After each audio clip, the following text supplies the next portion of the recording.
ये मेरे लिए प्रसन्नता की बात है कि 7 महीने के अंदर दूसरी बार मुझे करखाल आने का अवसर मिला।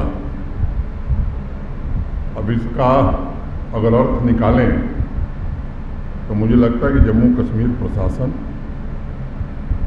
आपके विकास के महायज्ञ को अपने संकल्पों से जोड़ चुका है।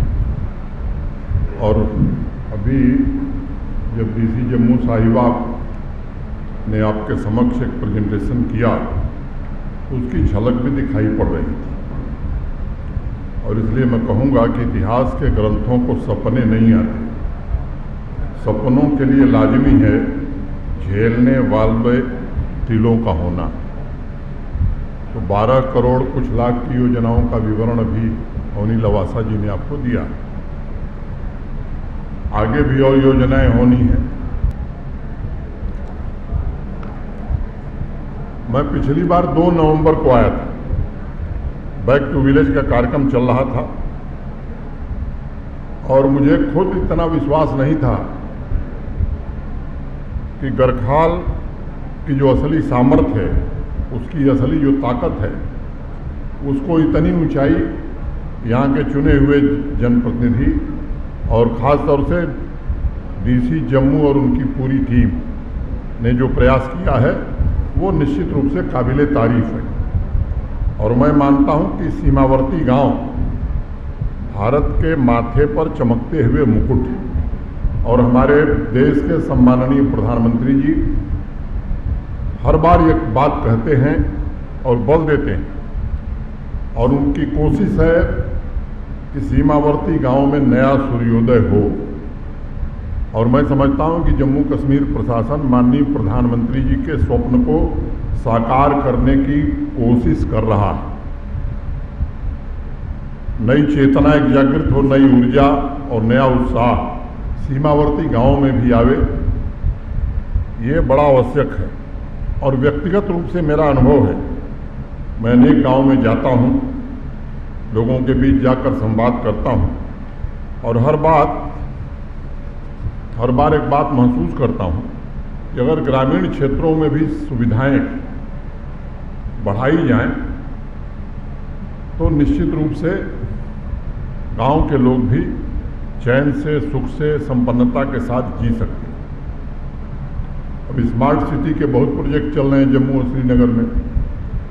मुझे लगता है कि मॉडल विलेज का कॉन्सेप्ट क्या होना चाहिए। प्रशासन केवल कुछ काम कर दे, तटबंध बना दे, सड़क बना दे, पीएचसी अपग्रेड हो जाए, स्कूल में कमरे बन जाए, मोबाइल टावर लग जाए, बिजली के ट्रांसफार्मरों की क्षमता बढ़ा दी जाए, ये मैं मानता नहीं हूँ कि ये आदर्श गांव या मॉडल विलेज हो सकता है। अगर हम बिजली लेते हैं तो सरकार बिजली दे, इसके लिए पैसा देते हैं कि नहीं देते हैं? क्योंकि बिजली पिछले 4 वर्षों में 23,000 करोड़ रुपया जम्मू कश्मीर प्रशासन ने भारत सरकार से कर्जा लिया बिजली देने के लिए। अब उस कंज्यूमर का जो ईमानदारी से बिजली का भुगतान करता है, उसका क्या दोष है कि उसे बिजली न मिले? ये किसी का नैतिक हक नहीं है कि हम नहीं देंगे और ईमानदार आदमी, ईमानदार उपभोक्ता जो अपना भुगतान समय से करता है वो भी तकलीफ झेले। और 24 घंटे बिजली देना ये कोई बड़ी समस्या नहीं, कोई बड़ी समस्या नहीं, अगर यहाँ के लोग तय कर लें। और दूसरी बात मैं कहना चाहता हूँ, देश में सबसे सस्ती बिजली जम्मू कश्मीर में है, सबसे सस्ती। और मैं बहुत जोर दे करके कह रहा हूँ, आप देश के किसी हिस्से में पता कर लीजिए। ये बात मैं समझता हूँ कि कोई गरीब आदमी ये नहीं दे सकता है, उसके लिए सरकार या प्रशासन व्यवस्था कर सकता है। लेकिन जो लोग संपन्न हैं, सक्षम हैं, वो भी मुफ्त में बिजली चलावें। ऐसी व्यवस्था चल नहीं सकती है लंबे समय। तो मुझे लगता है कि अब इस दिशा में भी सोचने की जरूरत है। सरकार को अगर रेवेन्यू आता है तो वो लेकर के सरकार तो जाएगी नहीं, उस रेवेन्यू का उपयोग आपके विकास में ही, आपके संसाधनों को विकसित करने में ही सरकार खर्च करती है। और मुझे खुशी इस बात की है कि यहाँ के जनप्रतिनिधि जो हैं वो भी काफ़ी सक्रियता के साथ प्रशासन के साथ मिलकर के काम कर रहे हैं। मैं उस विवरण में नहीं जाना चाहता हूँ, वो सब आप लोग देख चुके हैं। लेकिन गांव का समग्र विकास हो और ये जो 14 महत्वपूर्ण काम 6 महीने में पूरे हो जाएं, मैं समझता हूं कि ये बड़ी बात है। और कभी कभी मैं कहता हूं कि अब रफ्तार जम्मू कश्मीर प्रशासन में प्रोजेक्ट कंप्लीशन की 10 गुना से ज़्यादा बढ़ गई। मैं आपको एक छोटी घटना बताता हूँ। 18-19 में 19-20 में करीब 67,000 करोड़ रुपए यूटी कैपेक्स में खर्च हुए और प्रोजेक्ट पूरे हुए थे 9,229। अगले साल उससे 4,000 करोड़ कम खर्च हुआ और प्रोजेक्ट पूरे हुए 22,000 से ज़्यादा। और पिछला जो फाइनेंशियल ईयर समाप्त हुआ 22-23, आप जानते हैं कितने प्रोजेक्ट पूरे हुए हैं? 92,554। तो जहाँ 9,000 पूरे होते थे, रफ्तार 10 गुनी बढ़ गई। सड़क बनाने की स्पीड हो, मैकडमाइजेशन की स्पीड हो, जिस क्षेत्र में आप देखें, गरीब लोगों के पास यहाँ आवास की कमी है, इस तथ्य को हम सब जानते हैं। और अब कोशिश हम सब कर रहे हैं। माननीय प्रधानमंत्री जी का जो सपना है कि हर गरीब व्यक्ति के पास अपना घर होना चाहिए, अभी भारत सरकार ने 1,99,500 घर प्रधानमंत्री आवास योजना के अंतर्गत जम्मू कश्मीर को दिए हैं और उसमें 19,000 से ज़्यादा केवल जम्मू जिले को मिला। तो मुझे लगता है कि जो पात्र व्यक्ति हैं, जिनको वास्तव में ज़रूरत है, मुझे नहीं लगता कि अब कोई छूटेगा। एक कठिनाई है उन लोगों की जिनके पास ज़मीन नहीं। यहाँ के जो भूमि कानून हैं, लैंड लॉज हैं, वो पता नहीं किन लोगों ने बनाए थे। किसी गरीब व्यक्ति को जिसके पास ज़मीन नहीं है, प्रधानमंत्री आवास योजना में घर नहीं मिल सकता था क्योंकि सरकार के पास ज़मीन देने का कोई प्राविधान नहीं था। अभी 2 दिन पहले जम्मू में एक बैठक हुई थी, डिविजनल कमिश्नर साहब भी थे, डीसी साहिबा भी थी, उसमें चीफ सेक्रेटरी भी थे। हम लोगों ने फैसला किया है और मैं उम्मीद करता हूं कि आजकल में वो नोटिफिकेशन जारी हो जाएगा कि ऐसे लोग जिनके पास ज़मीन नहीं है उनको सरकार ज़मीन देगी और प्रधानमंत्री आवास योजना भी देगी। मैं समझता हूं कि किसी भी प्रशासन का ये पहला दायित्व है कि जो समाज में सबसे गरीब आदमी, उस पर सरकारी संसाधनों का पहला हक होना चाहिए। और यही माननीय प्रधानमंत्री जी बार बार निर्देश देते हैं। मुझे खुशी है कि पंचायत के सरपंच साहिबान, पंच साहिबान, इन सब लोगों ने बैठ करके इस साल के लिए 32 डेवलपमेंट प्रोजेक्ट बनाए हैं। अनेक प्रोजेक्ट हैं, उसके डिटेल में जाने की ज़रूरत नहीं है। जो सबसे बड़ा काम हुआ, आज हर घर नल से जल, 55 लीटर जल हर परिवार को प्रति घंटे मिले, इसके लिए अभी कार्यक्रम का शुभारंभ करके हम लोग आए हैं। काम पूरा होगा तो अब पीने के पानी के, शुद्ध पीने के पानी की व्यवस्था आपके पास रहेगी। जो आधी आबादी हमारी बहनों की, अब परिवार में संपन्नता तभी आएगी जब वो लोग भी कुछ आर्थिक रूप से स्वावलंबन की ओर बढ़ेंगे। और मैं डीसी जम्मू को बधाई देना चाहता हूँ कि सेल्फ हेल्प ग्रुप के लिए एक ट्रेनिंग कार्यक्रम इन्होंने बनाया है, बहुत अच्छे ढंग से बनाया है। और मैं उम्मीद करता हूँ कि अधिक से अधिक बहनें इसमें ट्रेनिंग लेंगी, उनकी कैपेसिटी में ऑगमेंटेशन होगा और पुरुषों के बराबर उनका भी योगदान परिवार और यहाँ के विकास में होगा। अमृतकाल में गढ़खाल के समग्र विकास में सभी योजनाओं का सैचुरेशन हो, अभी डीसी साहिबा ने आपके सम्मुख बताया है, ताकि सामाजिक और आर्थिक दोनों उन्नयन हो सके। आप सब जानते हैं, मुझे पता है कि यहाँ की बड़ी आबादी कृषि से जुड़ी हुई है। मोटे तौर पर जम्मू कश्मीर की 70% आबादी वो एग्रीकल्चर और अलाइड एक्टिविटीज़ पर निर्भर करती है। 13 लाख से ज़्यादा परिवार हैं जो एग्रीकल्चर और अलाइड एक्टिविटीज़ में लगे हैं।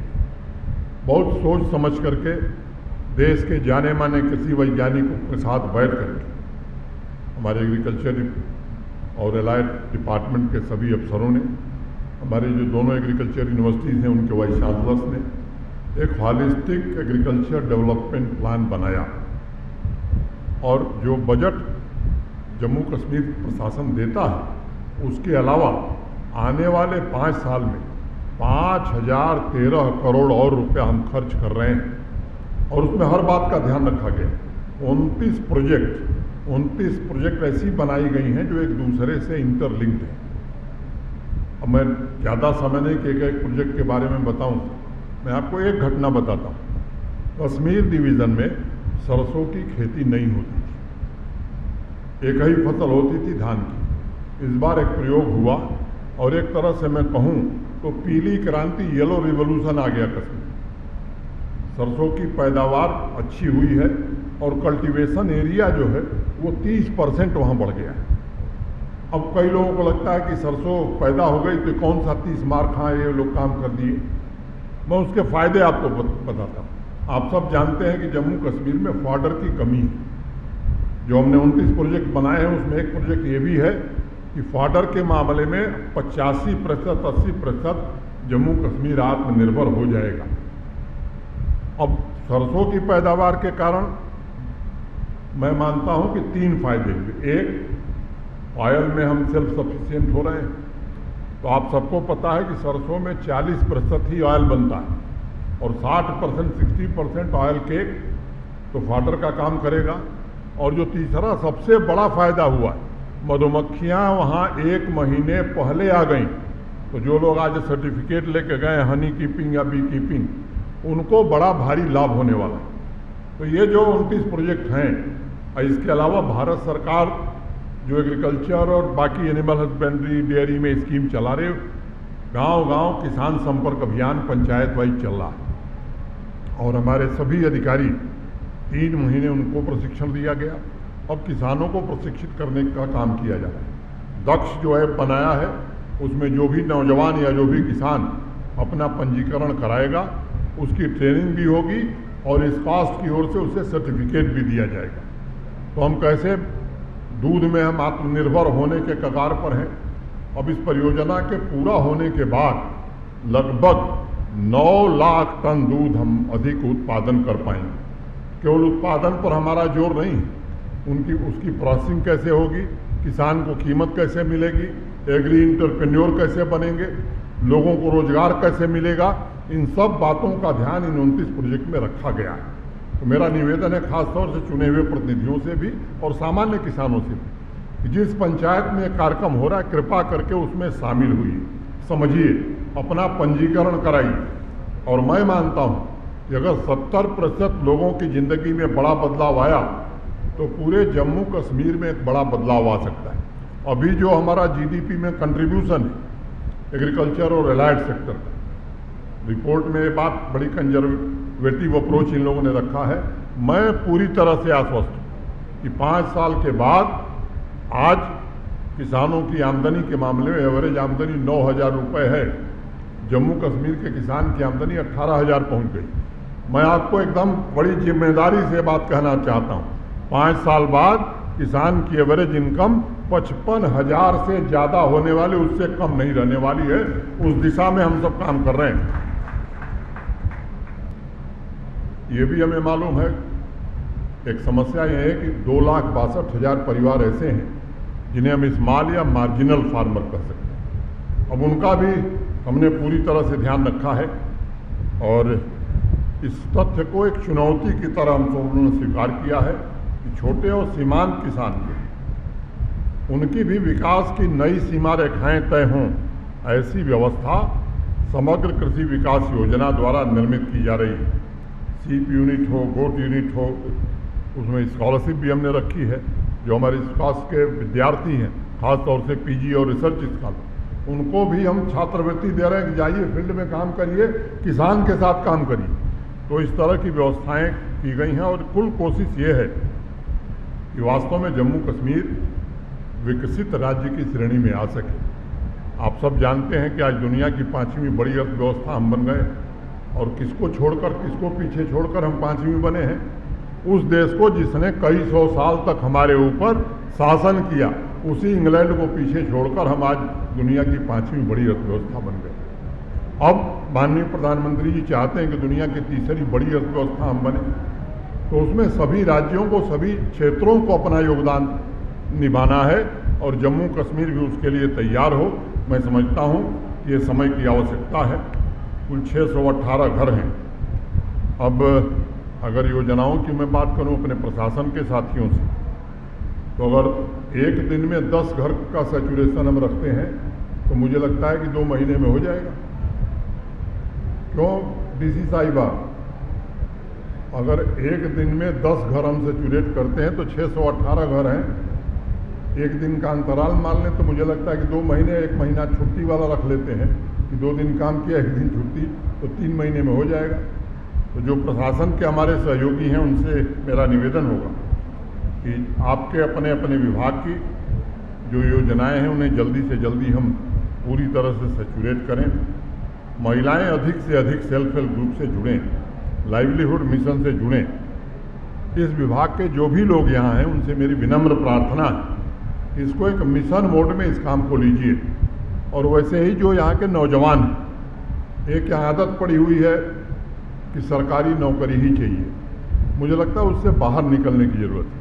सरकारी नौकरी की एक सीमा होगी और पहले से यहाँ लगभग 5 लाख लोग सरकारी नौकरी में हैं। जो सरकार में रिक्तियाँ उनकी भर्ती की जा रही है, प्राथमिकता के आधार पर उन्हें भरा जाएगा।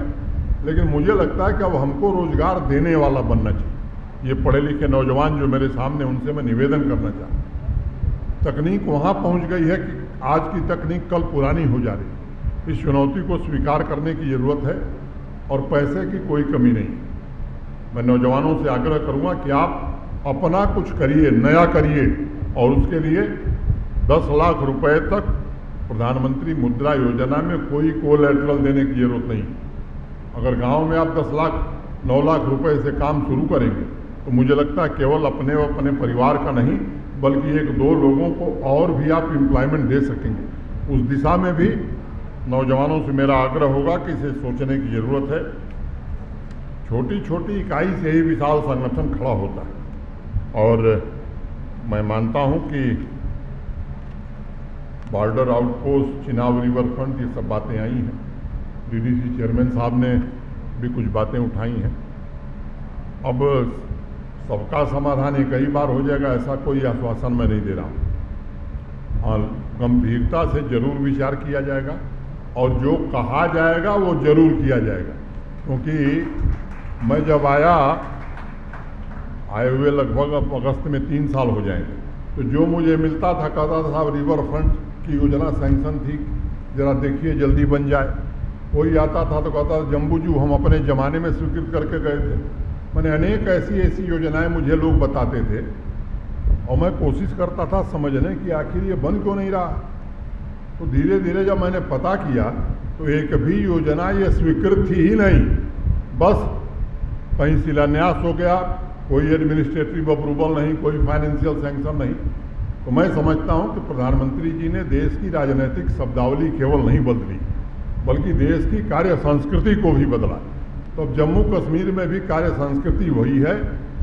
प्रोजेक्ट का अप्रूवल होगा, एडमिनिस्ट्रेटिव अप्रूवल होगा, उसके लिए पैसे का इंतजाम होगा, ये टेंडरिंग होगी तब काम होगा। तो आपकी बातों को मैंने ध्यान से सुना है। डीडीसी चेयरमैन साहब ने 1-2 गंभीर बातें उठाई हैं, उस पर मैं संबंधित विभागों से चर्चा करके उसमें क्या किया जा सकता है, एक बार निर्णय हो जाए तब मुझे लगता है कि वो घोषित करना अच्छा होगा। और मैंने जैसा पहले कहा कि सीमावर्ती गांव माननीय प्रधानमंत्री जी की प्राथमिकता है। राष्ट्र के माथे पर चमकने वाला मुकुट रूपी गांव अपनी क्षमता हासिल करे, उसका इंफ्रास्ट्रक्चर भी मजबूत हो, सामाजिक और सांस्कृतिक दृष्टिकोण से भी वो वाइब्रेंट हो। मैं आप सबको भरोसा देना चाहता हूं कि अगर हम सब मिल करके काम करेंगे, क्योंकि रोड बन जाए, हर घर नल से जल की योजना बन जाए और रोज़ हम पाइप काटेंगे तो पानी कैसे मिलेगा। आगे चल करके अभी भारत सरकार इसके लिए पैसा दे रही, आगे चल करके पानी समितियों को ही ये काम संभालना है। उसकी तैयारी अगर हम अभी से नहीं करेंगे तो भारत सरकार इतना पैसा खर्च करके एक बढ़िया इंफ्रास्ट्रक्चर बना रही है, उसका उपयोग हम नहीं कर पाएंगे। तो मेरा निवेदन है कि और आपस की समस्याओं को मिलजुल करके चर्चा करके मैं समझता हूं कि बड़ी से बड़ी समस्या का समाधान हम कर सकते हैं। आप सबकी एक समृद्ध परंपरा रही है, उस परंपरा को आप जीवित रखिए। जिस प्रकार समाज में नई चेतना का, नए उमंग का जन्म हुआ है, उसी तरह हमें संगठित होकर के काम करने की आवश्यकता है। अब कुछ लोग हैं साहब, वो आते ही बस अरे कुछ नहीं हो रहा है। भैया सब कुछ यही लोग करेंगे, कुछ आप लोग भी करेंगे, तो दोनों मिल करके करें। मैं समझता हूँ कि निश्चित काम से होगा। मेल के बिना कोई खेल नहीं, और किसी की उन्नति, किसी की तरक्की, किसी का उत्थान नहीं। हौसले बुलंद हों, नए संकल्प और आपसी मेल हो, तो कोई बड़ा से बड़ा लक्ष्य भी संभव नहीं होता है। आज समाज का हर एक वर्ग इस बात को स्वीकार कर रहा है कि रफ्तार अब बढ़ी है, लेकिन मैं उस बात को दोहराना नहीं चाहता हूँ। जम्मू कश्मीर की समृद्धि और शांति, ये जम्मू कश्मीर प्रशासन का संकल्प है। यही आदरणीय प्रधानमंत्री जी की ख्वाहिश है, या मैं कहूँ कि निर्देश है। अब कई फ्रंटों पर, कई मोर्चों पर हम सब काम कर रहे हैं। इंडस्ट्री आवे, एग्रीकल्चर, एलाइड सेक्टर मजबूत हो, टूरिज़्म बढ़े। अब कई लोगों को शिकायत है कि साहब हमारे यहाँ हर गांव में तो टूरिज़्म होगा नहीं, लेकिन जम्मू रीजन में भी टूरिज़्म बढ़े, जम्मू ज़िले में भी बढ़े, फिर उसके बाद तब आपकी पंचायत का नंबर आता है। अब इंफ्रास्ट्रक्चर आप देख रहे हैं कि तमाम हाईवेज बन रहे हैं।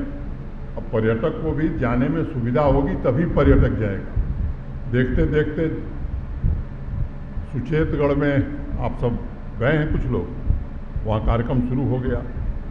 अब जब मैं सोचता हूँ पिछले 35 साल में जो भी सरकार बनी, सबने कहा शपथ लेते ही मुख्यमंत्री पद की, 1 महीने में सुचेतगढ़ पर रिट्रीट सेरेमनी शुरू करा दूंगा। आप पता कर लीजिए, मैं अधिकृत रूप से और बहुत जोर दे के कह रहा हूँ, प्रेस के लोग हों तो नोट कर लें। अनेक राजनीतिक पार्टियों ने, पॉलिटिकल पार्टीज ने अपने घोषणा पत्र में लिखा कि अगर जनता ने हमको चुना तो हम शुरू करा देंगे। इस तरह के काम मैं समझता हूं कि मोदी जी के नेतृत्व में नहीं होने वाला। वो भी शुरू हो गया, जम्मू जू भी शुरू हो गया। इस जून तक मैंने कह दिया है कि भाई टिकट नहीं लगेगा, लेकिन जून के बाद तो लगेगा। कुछ जानवर नहीं आए हैं गर्मी के कारण, बरसात में वो जानवर भी आ जाएंगे। कोशिश की जा रही है कि उत्तर भारत का सबसे अच्छा जू जम्बू जू बने। अब शाम को light and sound and light का प्रोग्राम भी हो रहा है, आप जाकर के जम्मू का इतिहास देख सकते हैं। इस तरह के अनेक काम हो रहे हैं। और यही नहीं, आध्यात्मिक और सांस्कृतिक पुनरुत्थान भी जैसे भारत में हो रहा, वैसे जम्मू कश्मीर में भी हो रहा है।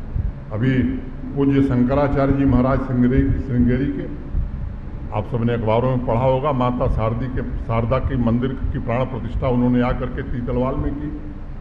कल जम्मू शहर में 51 करोड़ की लागत से बाबा अमरनाथ के यात्रियों की सुविधा के लिए एक भवन बनाया जा रहा है ताकि वो ठीक से रह सकें। और आने वाली कल, आज से 1.5 साल 2 साल पहले हम लोगों ने तिरुपति देवस्थानम को ज़मीन दी थी, तो तिरुपति बालाजी का भव्य मंदिर बन करके तैयार है। कल माननीय गृह मंत्री जी उसका उद्घाटन करने वाले, हम लोग भी रहने वाले हैं। तो ये कोई मंदिरों का सवाल नहीं है। मंदिर हो, जियारत हो, गुरुद्वारा हो, चर्च हो, जिस भी संप्रदाय या जिस भी धर्म के इस तरह की चीज़ें हैं, उनको बढ़ावा देना ये हम सबका सामूहिक दायित्व है। और आपसी भाईचारा निरंतर बना रहे, इसकी भी हम सब कोशिश कर रहे हैं। मैं फिर से आप सबके प्रति हृदय से आभार व्यक्त करता हूं, जिला प्रशासन के सभी अपने साथियों का, जिन्होंने बड़ी शिद्दत से, मेहनत से, समय सीमा का ध्यान रखते हुए तेज गति से काम किया है। उसे भी हम पूरा करते हैं, उसे भी अब उन्हें भी आभार व्यक्त करते हैं। और जो 2 बात हमने कही है, मैं जानकारी लेता रहता हूँ, तो ऐसा नहीं कि मेरे पास तस्वीर यहीं से आएगी कि सफाई कितनी है और नशा कौन कर रहा है।